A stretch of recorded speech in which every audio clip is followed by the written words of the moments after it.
Hello, this is Mark Dempsey with the National Convergence Technology Center. Stackable certificates was one of the agenda items at a recent meeting of the Convergence College Network.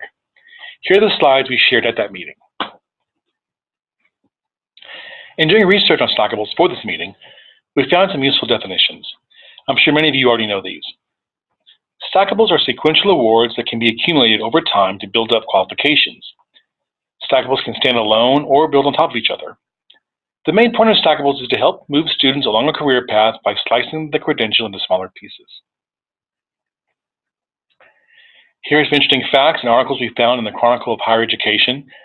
Short-term certificates grew 151% from 2000 to 2010 and 150% from 2000 to 2014. It's clearly a booming trend. And now some benefits, which we also found in the Chronicle of Higher Education article. Stackables help students pay for college by dividing the degree into more easily affordable chunks, gives employers clear proof that students are learning specific skills, provides milestones for students that can make the degree seem less daunting, and boosts school completion numbers. There's not a lot of research on stackable impact and success, but we did find one study by Dr. Sandra Cadu in Wisconsin. Dr. Cadu found no evidence that stackable students are less likely or more likely to complete an AAS degree when compared to other students. This is a worry, it seems, that stackable certs encourage students to leave early.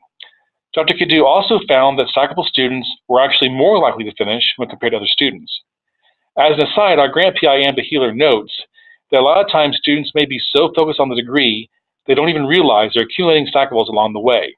That's why some schools will automatically award the stackables rather than making the students apply for them. It's something you may want to consider. Iris Palmer wrote a great article about the challenges in building stackable programs. The two big ones: one, they can turn to arbitrary awards with no value, and two, they can generate more credentials without making any real substantive content changes. Palmer argues the way to overcome those challenges is to, number one, work closely with business groups to define the stackables. Number two, let student attendance patterns guide the choices. One school in California figured out which classes students were taking without actually graduating, and then just turned those classes into a stackable certificate. And number three, base a stackable on demonstrated skills and competencies. 4, focus on momentum points. You can see there a citation for a good article on how Washington State defines and uses momentum points. The basic idea is that there are certain milestone moments in a degree path that encourages the student to persist, which means a program should help get the student to those specific points. And then number 5, Palmer advocates intrusive advising to regularly make contact with the students to create sustained engagement. Now, as you've heard this broad look at stackable certificate benefits and challenges, let's hear from two CCN faculty members who have first-hand experience with stackables. So I'm Pamela Broader from Florida State College of Jacksonville, and our program manager is Ernie Friend, and many of you know Ernie and have been to Jacksonville for a summer working connection, I hope. And I wanted to talk about the stackables at our college. The framework for the state of Florida defines our college credit certificates, and you can see under the Networking Systems Technology AS degree, there are 11 certificates that are defined for that particular degree. And I'm going to focus on one of them. It's the Network Enterprise Administration Certificate that we offer at our college. Am I not talking loud enough? Yeah. Is my teacher voice again? Well, or the mic isn't. It's not picking up.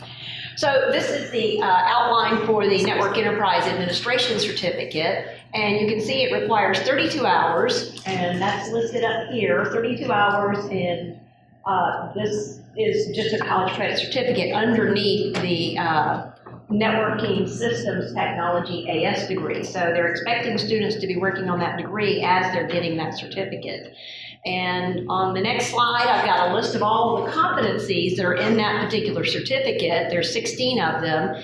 And those are defined through various meetings we have in the state where faculty get together and say, these are the things we need to have demonstrated as competencies in order to get this certificate. So what we do at the college is we select our courses in our AS degree that meet the outcomes and the number of hours for those college credit certificates. And we've developed tracks that match the technical certificates that we offer. Now, we don't offer all of those 11 certificates in our networking AS degree, but we do offer 6 of them. And our industry partners on our advisory board tell us what it is that they want us to start teaching or to shape our curriculum. And if we don't have a course already there, we look to see is there a course somewhere being taught in Florida that we could use and add to our existing curriculum so we don't have to reinvent the wheel. And if we don't have one, we can create a course and it can be approved at the state level so all the colleges in Florida can use it. And we can also create our own certificate to address a need that we have or that we've identified. And we can use new classes that we've created or some of the existing courses that we already have or that are already in the state framework. And we can also create a new US AS degree using those existing courses and new ones if we need to.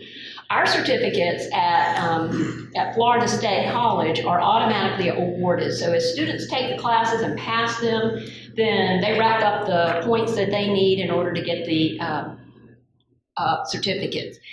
We have actually line in the web page in the catalog saying that you have to opt out if you don't want to get these certificates. So we just kind of put it on them and they're automatically awarded. And there's no cost to the student, which is a big bonus. They don't have to pay anything to get this at all. So they're interested in racking up certificates as they get their AS degree. They feel like it's a lot of value added in our program here. How do the students find out about it? They hear about it from other students, from some faculty members, from advisors in our college and in our department, and on the college web pages when they study our online catalog. Our goal in the long term is for everybody to get an AS degree and eventually maybe a BS degree too, a BAS degree. But in the meantime, at least they're earning technical certificates, and that's good for us because it provides a measure of completion from the state of Florida for our funding, and it also is a measure of completion for our students too. So what we've done at our college is we have 5 courses that are common core for 3 different AS degrees. So they're on the IT field, but and all of these core courses are in at least 1 technical certificate. So we've got our basic hardware and software configuration, Cisco One, tech support, and fundamentals of information security. So these are the 5 core courses that count for all 3 degrees, which makes it easy for students who are like, okay, I want to be in networking, and then they find out when they get to Cisco One that subnetting just is not their thing, and so they switch over to the IT program or maybe even biomed. So we can also help students earn industry certifications after they take some of these core courses. If you take the first 2, hardware and software configuration, you can get the CompTIA A+ exam. Now it's up to the student to pass the exam. They don't get the exam as part of taking the class. They still have to sit for and take the exam and pass it.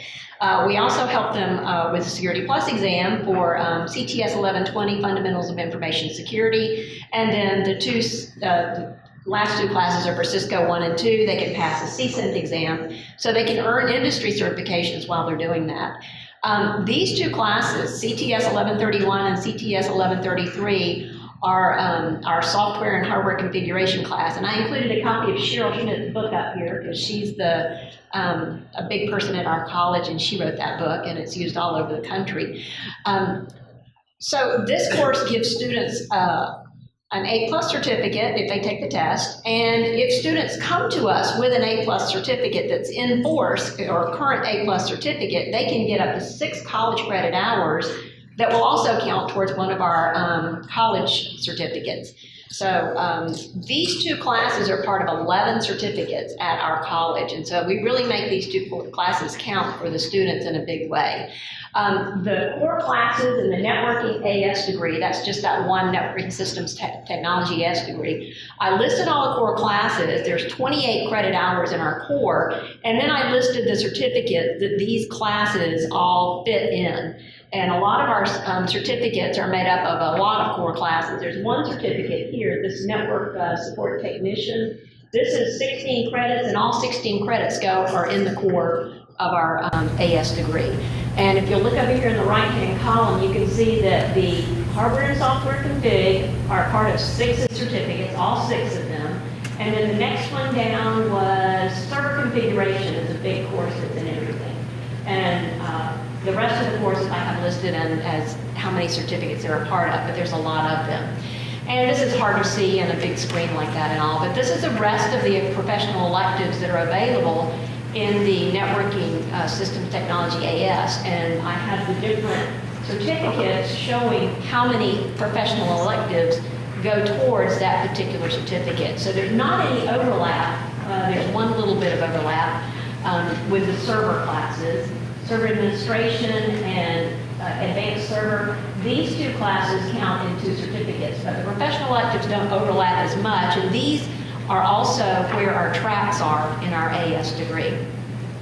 And I tried to show the stackability part of this, and it was a little hard to make it so that it's visible on a big slide, but this one is the one that's all core classes, and then you add 2 core classes and 2 professional electives, and you've got another certificate. So it's not an either or, it's an and situation.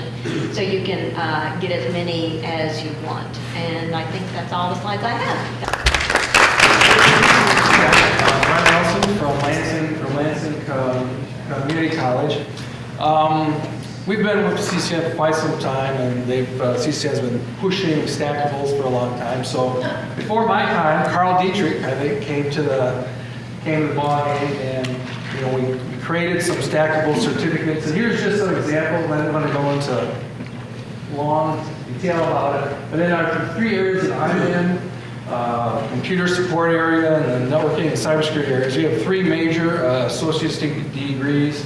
Those are in the darker blue there. So there's a computer support technician, computer support specialist, and then networking and cybersecurity.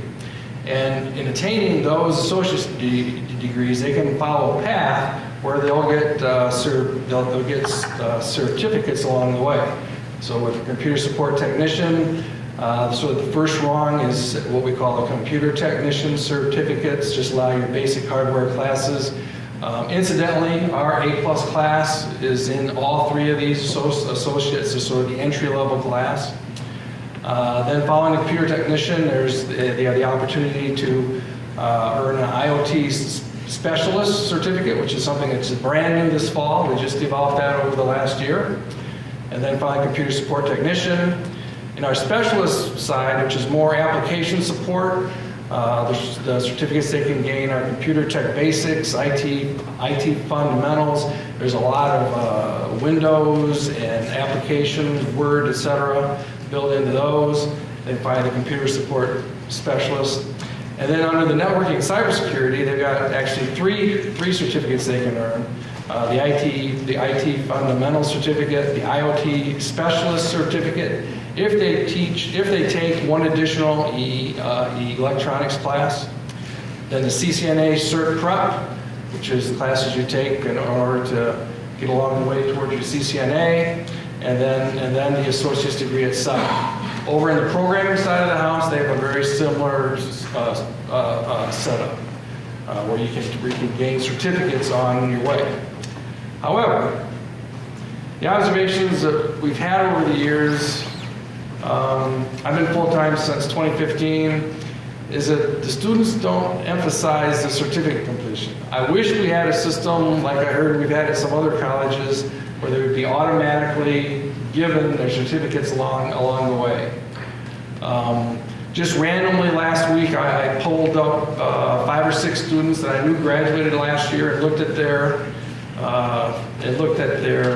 curriculum, and none of them had applied for any of the certificates, even though they all completed their associate's degrees. So I guess we need to start emphasizing that. One thing I plan on taking up with the bill following this discussion is to see what their recommendation they would have if you're going to have certificates, what sort of grouping of classes would be in those. That's something I haven't done yet, so that's something that I'll inquire upon them next year. And then sort of as a side note, we sort of have to emphasize with our students that when they declare their major, not to choose a certificate, because then when they complete that, they're financial aid aids. So the thing they hear from us is don't declare this. Make sure you declare the associate's degree. So hopefully maybe we can get a system set up that will automatically award certificates along the way.